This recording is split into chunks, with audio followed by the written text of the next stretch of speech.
इकराम, मोहम्मद इकराम अंसारी। अंसारी जी, क्या घटना घटी है आपके साथ? वो पूरी घटना एक बार आप बता दीजिए।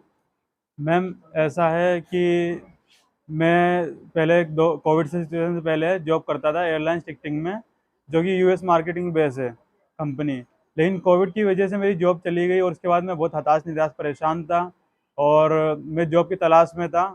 उसी दरमियान में मुझे मेरी फ्रेंड के थ्रू गायत्री नाम की लेडीज़ मिली, जो कि कोविड टीकाकरण करती है। और वहाँ पे उसने उसके पास में गया, उसके डिस्पेंसरी में। तो उसने मेरे से बोला है गायत्री, माया दुबे नाम की लेडीज़ है, जो कि बवाना में रहती है, डॉक्यूमेंटेशन का काम है, आधार कार्ड का ऑफिस है उसका।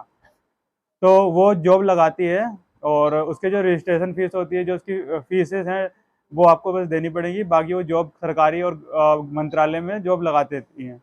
तो फिर उनके वो, क्योंकि वो एक निष्ठा वाली पोस्ट पे हैं और डॉक्टर हैं, तो मैं उन पर भरोसा करके बवाना गया। बवाना जा करके उनके ऑफिस गया मैं, और मैं वहाँ पर बातचीत करी मैंने। उन्होंने मुझे बताया आपको किस तरीके किस टाइप की जॉब चाहिए, आपको सरकारी चाहिए और प्राइवेट चाहिए, मंत्रालय में चाहिए, टेंडर बेस चाहिए, परमानेंट चाहिए। तो मैंने बोला कि आपकी फ़ीस क्या है, आपकी जो फीसेस होती है उस हिसाब से बताइए, आप मैं आपको बताता हूँ। तो उन्होंने बोला कि सरकारी में आपके 2.5-3 लाख रुपए खर्च हो जाएंगे और आपको टेंडर बेस पे 3 साल कॉन्ट्रैक्ट बेस पर जॉब दिलवाते हैं मंत्रालय में, तो आपके 28,000 रुपये सैलरी होगी, इसके लिए आपको 1.5 लाख रुपए देना पड़ेगा। तो मैं 1 महीना तक मैंने उसको कोई जवाब नहीं दिया, क्योंकि 1.5 लाख रुपए बहुत ज़्यादा थे मेरे लिए वो रकम। तो फिर उन्होंने कैसे तैसे सेटलमेंट करके 1.30 बोला मुझे, और मेरे को फिर मेरे से 31,000 रुपये टोकन अमाउंट लिया। और वो टोकन अमाउंट जब मेरे से लिया, तो उन्होंने मुझे 3-4 जगह इंटरव्यू के लिए भेजा, लेकिन वो सब फेक जगह थी। मेरे को इंटरव्यू के लिए बहुत परेशान हुआ मैं। फिर मैंने उनको उनको पीछे पड़ा, तो उन्होंने मुझे जैसे तैसे करके 30-30 हज़ार की पेमेंट लेते लेते मेरे से 1 लाख रुपए ले लिए। और NHAI, national highway authority of India के ऑफिस है, वहाँ उन्होंने मुझे भेजा। और एक 30 और फिर 30,000 रुपये उसके बाद लगवाने के बाद लिया, ऑफर लेटर फेक बना के दिया। तो मैंने बोला मैम ये किस तरीके की जॉब है? तो बोला आप मेरे पे भरोसा करिए, जो हम ऐसी जॉब नहीं लगवाते। हमारे जानने में हमारे जो सीनियर हैं, सर हैं, जो कि ये जॉब बताते हैं, वो बहुत ऊंचे लेवल पे गस्टर ऑफिसर हैं, और उनका नाम रवि दुग्गल है।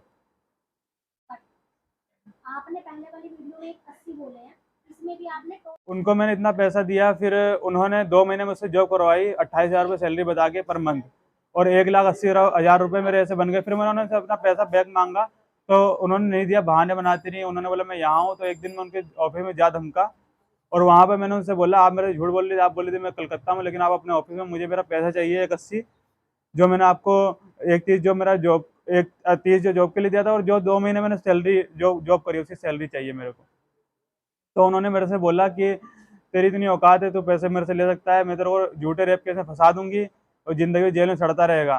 तुझे पता है लेडीज़ की ताकत, और मेरे बहुत जानने में है, बहुत पावर है मेरे अंदर। तो फिर मैं डर के उधर से आ गया, और फिर इस तरीके से चलता रहा, और मैं अभी तक मेरे को पैसे नहीं दिए, बस धमकी मिलती रहती है। 1,30,000 जो आपने दिया है, एक कैश दिया है या बैंक अकाउंट? बैंक अकाउंट में दिया है, मेरे पास पूरी उसकी डिटेल है। सारी जो पेमेंट है अलग अलग लोगों को ट्रांसफर करी है आपने या किसी एक ही जन को, एक ही शख्स को मैंने ट्रांसफर किया, जो कि है माया दुबे। इकट्ठी 1,30,000 दी है या किस्तों में आपने दिया है पैसा?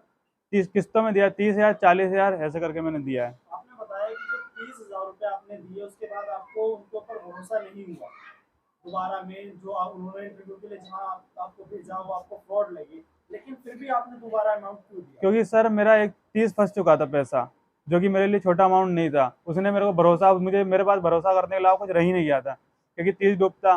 क्योंकि 30 जब लिया तो अगले दिन जब इंटरव्यू के लिए भेजा, मुझे 30,000 रुपये उसी टाइम और ले लिए थे, 60,000 रुपये हो गए थे। मैंने सोचा अब बची बची बात इतने की है, भरोसा करना पड़ेगा, क्योंकि इसमें गायत्री इन्वॉल्व है, जो कि डॉक्टर है पैसे से, जो कहाँ भाग जाएगी, माया का ऑफिस है, वो कहाँ भाग जाएगा।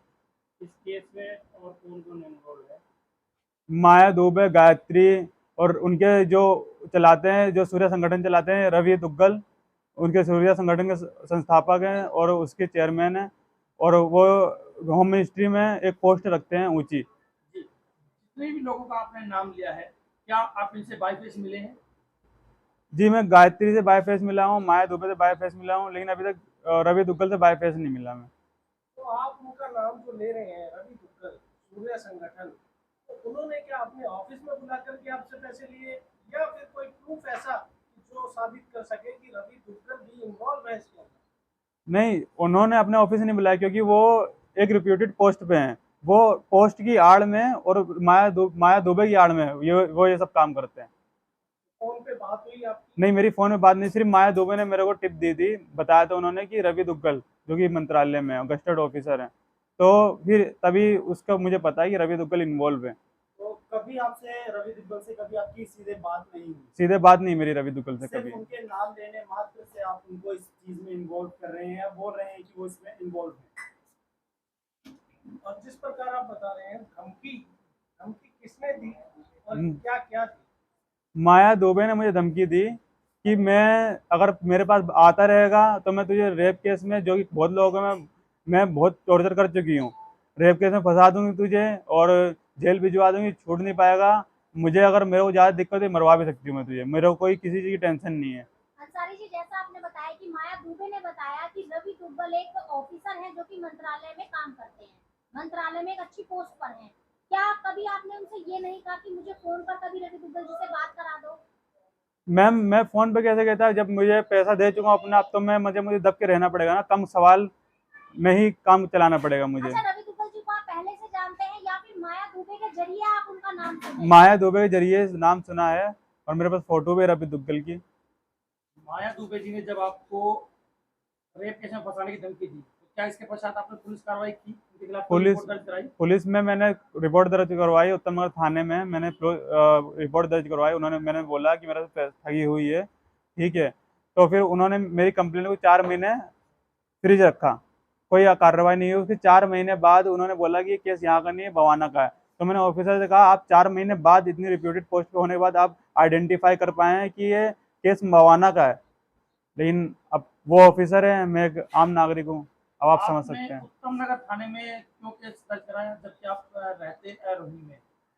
सर, अगर उत्तम नगर थाने में मैंने केस दर्ज करवाया तो दर्ज होने लायक था तभी तो करवाया मैंने, पुलिस ऑफिसर ने कहा।